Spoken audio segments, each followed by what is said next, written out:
Seigneur, c'est toi qui m'as choisi. De zéro à héros. De la poussière, il retire le pauvre. Du fumier, il relève l'indigent. Pour les faire asseoir avec les grands. Il peut nous changer. 1 Samuel chapitre 2, le verset 8. Notre cœur est disposé. On peut quitter nulle part pour atteindre des sommets et partir de rien pour réaliser de grandes œuvres. Votre magazine préféré, De zéro à héros, veut vous accompagner. Avec De zéro à héros, devenez aujourd'hui des managers et bâtisseurs accomplis. C'est sur Béni TV, tous les mercredis à 13h et les mardis à 6h45. Béni TV, The Blessing Channel. Ceux qui se confient en l'Éternel sont comme la montagne du Sion. Elle ne chancelle pas, elle est affermie quoi qu'il advienne. Mesdames et messieurs, tel est le message que nous vous apportons tout au long de cette émission à vocation pédagogique. Bienvenue sur Béni TV de Blessing Channel. Vous êtes à votre émission de zéro à héros. Je suis Emmanuel Zilé pour vous servir. Au sommaire du numéro de ce jour, nous aurons le témoignage d'une femme. Elle est à la tête d'une entreprise qu'elle a elle-même bâtie et c'est dans la rubrique « Sur les traces ». Ensuite, dans la seconde rubrique « La voie de la réussite », nous aurons un enseignement dispensé par un éminent homme de Dieu. Tout de suite, pour démarrer la première rubrique, je reçois mon invité sur le plateau. Il s'agit de Madame Guiégui Judith, épouse Vognier. Elle est la présidente fondatrice de la Fondation Pain de Vie et également chantre. Bonjour Madame Judith Vognier. Bonjour, c'est pour moi un réel plaisir d'être avec vous aujourd'hui et de partager ce très bon moment, ce très beau plateau. Alors, qu'est-ce que ça vous fait d'être l'invité d'une émission comme De zéro à héros? Alors pour moi d'abord c'est une grâce parce qu'on ne mérite rien du tout, c'est une grâce venant de la part de Dieu. Et puis je pense que c'est une grande porte que Béni TV ouvre à la Fondation Pain de Vie et je profite de cette antenne que j'ai pour dire merci aux responsables de Béni TV et tous ceux qui sont à la tête, qui travaillent d'arrache-pied. Et je prie que le Seigneur bénisse cette télé et que dans le monde entier l'on puisse regarder et être touché par les messages et par tout ce qui viendra sur cette chaîne. Nous vous remercions en retour d'avoir accepté notre invitation. Donc pour tous ceux qui, comme Madame Judith Vognier, voudraient rendre le témoignage par le biais de notre émission, vous êtes priés de nous écrire à l'adresse email suivante benintv@gmail.com. Passons maintenant à la rubrique Sur les traces, ça démarre.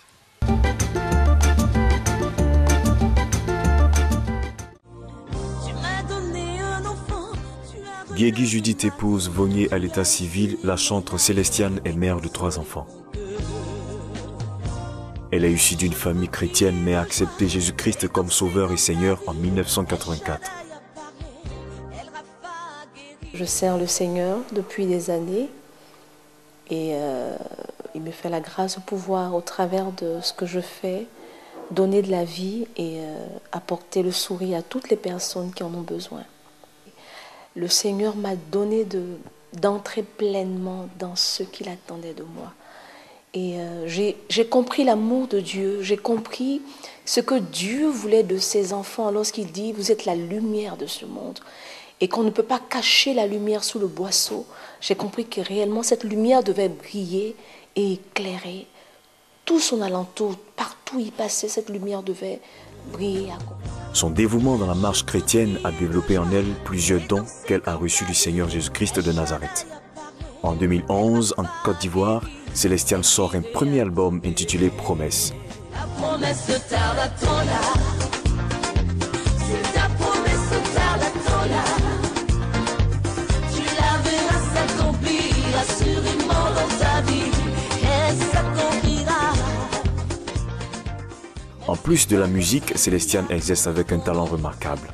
J'étais dans une agence de communication et ça se passait très bien. Mais je savais que Dieu m'appelait à quitter un jour. Comment ça allait se passer, je ne savais pas. Aujourd'hui, Célestiane a une fondation dénommée Pain de Vie International. Le Seigneur nous envoie au Gabon. Et au Gabon, ça commençait dans les orphelinats. Il fallait aller visiter, partager du pain. Lorsqu'on parle de la fondation Pain de Vie, le nom vient vraiment de loin. Le pain de vie, c'est Jésus-Christ. Et dans tout ce que nous faisons, nous voulons apporter le pain qui restaure, le pain qui libère, le pain physique et spirituel. La Fondation Pain de Vie, en fait, travaille de façon profonde et minutieuse. On parle très souvent d'évangile holistique. Cet évangile touche le corps, l'âme et l'esprit. Objectif premier de cette fondation, pratiquer l'évangile holistique en faveur des personnes vulnérables. Douce est la lumière et il est bon de voir le soleil. Que Dieu te donne assez d'amour et de courage pour continuer cette merveilleuse action. Que Dieu te bénisse. Nous sommes de retour sur notre plateau après ce beau reportage signé Jean-Philippe Ado. Et j'aimerais savoir tout de suite, Madame Judith Vonier, d'où êtes-vous venue pour être aujourd'hui à la tête d'une fondation comme Pain de Vie?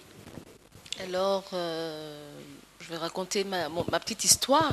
Oui. Je suis née d'une famille chrétienne et depuis toute petite, l'on m'enseignait la parole comme la parole de Dieu nous dit, enseigne à l'enfant selon la voie qu'il voilà, doit suivre. Voies, de sorte que quand cet enfant grandisse, il ne puisse pas s'en détourner. C'est ce que mes parents ont fait, monsieur et madame Agbe, que je salue au passage. Et là, j'ai grandi dans un environnement qui me préparait à servir le Seigneur. Et ça a commencé avec l'église dans laquelle j'étais, l'Assemblée de Dieu où j'ai été formée. J'ai été responsable de groupe vocal, responsable de groupe musical. Et déjà à cette époque, je sentais que le Seigneur voulait donner une autre tournure à ma vie. Déjà à cette époque, vous étiez déjà active. À cette époque, vous serviez déjà le Seigneur. Je servais le Seigneur et je le faisais vraiment de tout mon cœur parce que pour moi, c'était un privilège de servir le Seigneur. Et puis, il fallait maintenant attendre pour que le Seigneur dessine ce qu'il a commencé à faire. Comment est-ce qu'elle est née, la Fondation Pain de Vie? Alors, je veux dire qu'elle n'est pas née comme ça.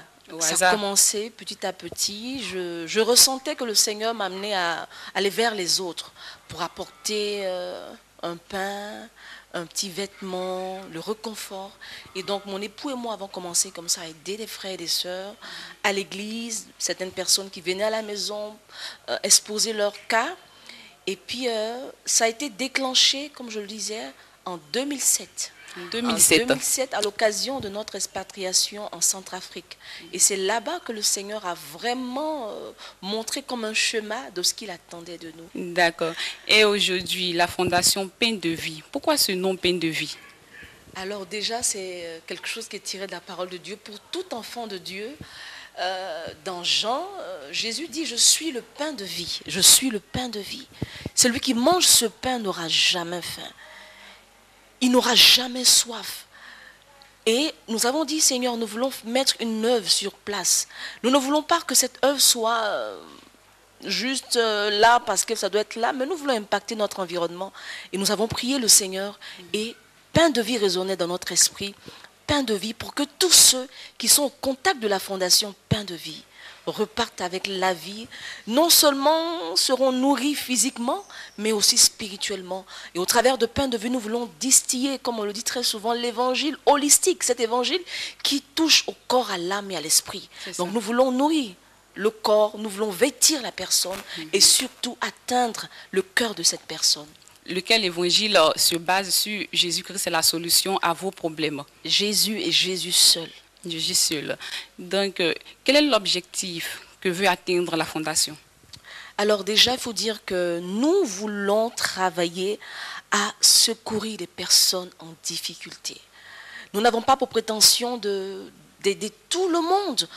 On ne pourra pas s'en sortir. Mais nous voulons aller vers ce que Dieu nous présente et leur apporter assistance. Nous voulons porter l'évangile à ceux qui souffrent. Parce que des fois, quelqu'un est dans la souffrance, mais en fait, c'est parce qu'elle a besoin de Jésus. Il y a certains qui ont besoin de vêtements, mais il y a aussi certains qui ont besoin de Jésus. Donc, évangéliser en présentant Jésus qui nourrit, qui restaure et qui habille. Qui comble.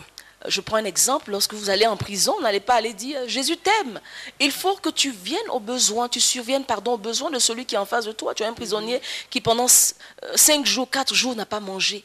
Avant de lui présenter Jésus, ben, donne-lui à manger, habille-le et ensuite cette personne sera disposée à écouter le message que tu as pour lui. Donc c'est ce que nous faisons et nous avons aussi l'ambition de pouvoir apporter des repas gratuits.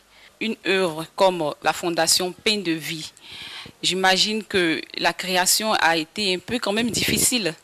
Déjà, je veux dire à ceux qui nous regardent qu'il faut de la détermination. Vous savez, détermination. Vous recevez une vision, et ça c'est dans Habakkuk. Quand vous recevez la vision, il faut la garder. Et il faut s'accrocher à la vision parce qu'elle s'accomplira. La promesse de Dieu s'accomplira. Mais pour qu'elle s'accomplisse, il y a un chemin à parcourir. Donc, nous avons reçu la vision. Et par moments, on se disait, mais Seigneur, est-ce que c'est vraiment toi? Il y avait des temps d'hésitation. Mais avec la détermination, nous voyons aujourd'hui, pour moi, c'est un bébé qui est né, qui est en train de grandir, qui me sourit par moments, qui par moments fait des grimaces. Mais aujourd'hui, la fondation existe et le rêve est devenu réalité. Avez-vous une anecdote à nous raconter à cet effet? Lorsque je cherchais le siège de la fondation, je me suis levée. Je n'avais pas d'argent. J'ai dit, mais Seigneur, je vais chercher un local. Parce que je sais que tu vas ouvrir les portes. Effectivement, on a trouvé le local. Et puis j'ai dit au responsable du local, papa, nous n'avons pas d'argent, mais j'ai juste un courrier, voilà le prospectus de la fondation, pour dire que nous travaillons pour Dieu. Et puis, nous croyons que nous allons pouvoir payer. C'est la foi qui a parlé. C'est vraiment la foi. Et aujourd'hui, ce local, il est à nous. Et pour moi, c'est vraiment merveilleux de... La foi avec les œuvres. Chers téléspectateurs, restez en notre compagnie. Nous revenons dans un instant. Seigneur, c'est toi qui m'as choisi. De zéro à héros. De la poussière, il retire le pauvre. Du fumier, il relève l'indigent. Pour les faire asseoir avec les grands. Il peut nous changer. 1 Samuel chapitre 2, le verset 8. Notre cœur est disposé. On peut quitter nulle part pour atteindre des sommets et partir de rien pour réaliser de grandes œuvres. Votre magazine préféré, De zéro à héros, veut vous accompagner. Avec De zéro à héros, devenez aujourd'hui des managers et bâtisseurs accomplis. C'est sur Béni TV, tous les mercredis à 13h et les mardis à 6h45. Béni TV, The Blessing Channel. Madame Judith Vaugnier est aussi chantre sous l'appellation de Célestiane. Son premier album a pour titre Promesse. Il est composé de 10 titres et il est sorti en 2010 au Gabon. Alors Célestiane, c'est avec plaisir que nous avons écouté cet album. Vraiment, il est composé de merveilleuses chansons. J'aimerais savoir comment est-ce que vous parvenez à combiner votre carrière de chantre et en même temps votre carrière de présidente fondatrice de la Fondation Pain de Vie. Alors, je dis très souvent que pour moi, je ne dissocie pas la vie de chantre du ministère qui est exercé au niveau de la Fondation Pain de Vie. Il n'y a pas Pain de Vie sans Célestiane, sans ministère.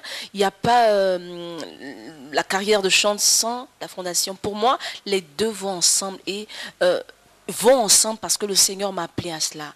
Donc aujourd'hui, la carrière de chantre, pour moi, est un instrument que Dieu utilise pour me permettre d'entrer dans des milieux qui peut-être seraient fermés si j'allais directement avec ma casquette de président de la Fondation Pain de Vie. Donc, il y a des milieux où j'entre parce que je suis chantre.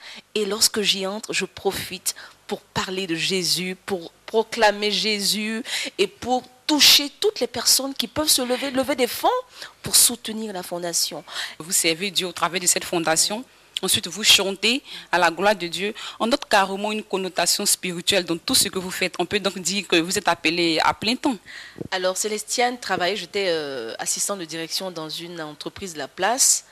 Et le Seigneur me dit, tu arrêtes tout. Je ne dis pas que vous devez tous arrêter, hein, parce qu'en fait, des fois, le Seigneur demande à certains de se mettre à part, d'autres continuent de travailler en servant le Seigneur. À chacun son ministère. Pour moi, pour mon cas, le Seigneur a dit, tu abandonnes tout. Je t'ai fait travailler pour que tu acquières une certaine assurance pour me servir. Et donc, je dis, Seigneur, mais comment ça va se passer? Tu veux que je travaille? Tu veux que j'arrête de travailler? Comment est-ce que les besoins vont être comblés? Il me dit, je m'occupe de tout. Donc, j'ai tout abandonné et je suis à temps plein pour le Seigneur. Si vous devriez avoir une devise, que serait-elle? Alors, ma devise, c'est entrer dans la présence de Dieu. prendre ce que Dieu a pour nous et le communiquer aux autres. Très bien. Entrer dans la présence de Dieu, prendre ce que Dieu veut pour nous et communiquer cela à son peuple.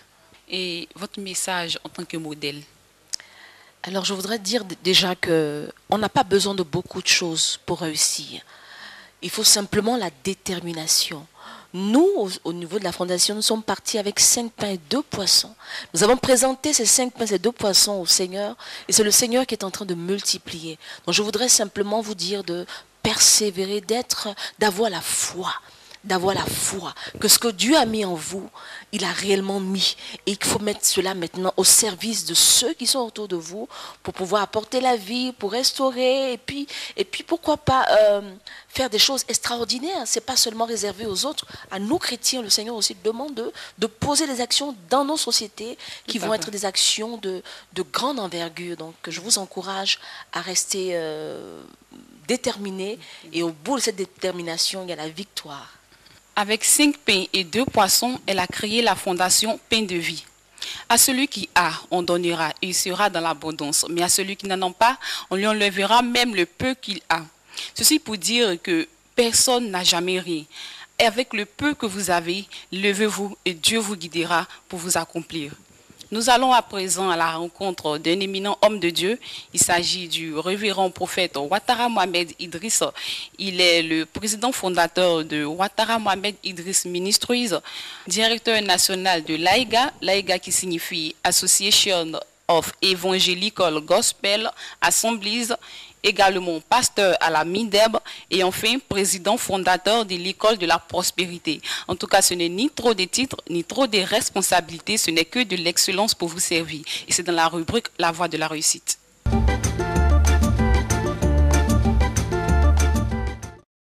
Bonjour chers téléspectateurs et bienvenue à notre émission de Zéro à Héros, parlant de la rubrique précise sur la voie de la réussite. À cette rubrique, il est donc question de réussite. Et il nous apparaît très important de définir ce terme à partir des Saintes Écritures.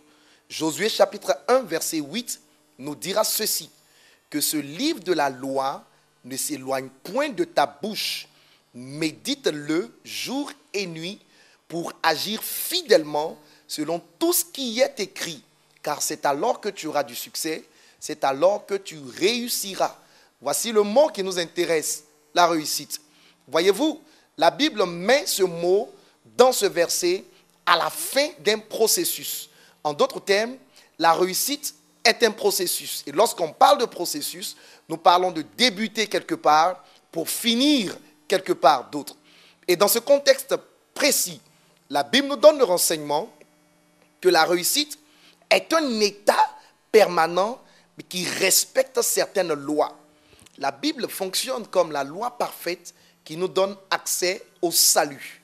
Et voyez-vous, ce mot salut est très important parce qu'il nous vient du grec sozo ou soteria. Et le salut nous enseigne 6 notions de base. La première notion, c'est la guérison. La deuxième, c'est la sécurité.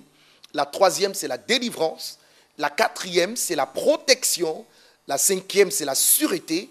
Et la sixième, c'est l'intervention du ministère des anges. En d'autres termes, lorsque Dieu nous dit par Christ, je vous donne le salut, il est en train de nous dire, je vous donne la guérison, la sécurité, la délivrance, la protection, la sûreté et l'intervention du ministère des anges pour vous donner de réussir sur cette vie sur terre. Voyez-vous, il est très important que de comprendre que la réussite s'obtient par le salut. Et le salut nous est donné par l'acte sacrificiel de Jésus-Christ sur la croix il y a 2000 ans. En d'autres termes, il n'y a pas de réussite sans connexion à la source de la réussite qu'est la personne de Jésus-Christ de Nazareth. Le verset de Josué 1,8 nous instruit qu'il y a plusieurs lois qui, dans l'élan de leur respect, nous permettent d'aboutir à la réussite. La première loi est la loi de la foi, que ce livre de la loi ne s'éloigne point de ta bouche. Nous avons donc la foi qui doit être mise en exergue. la foi en Jésus-Christ, bien entendu, qui doit être mise en exergue pour accéder à l'état de la réussite. Que ce livre de la loi ne s'éloigne point de ta bouche. C'est le premier aspect. Médite le jour et nuit.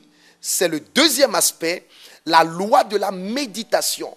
Cette loi fait appel à une étude approfondie des Saintes Écritures pour découler sur la troisième loi, qui est la loi de l'action, pour agir fidèlement.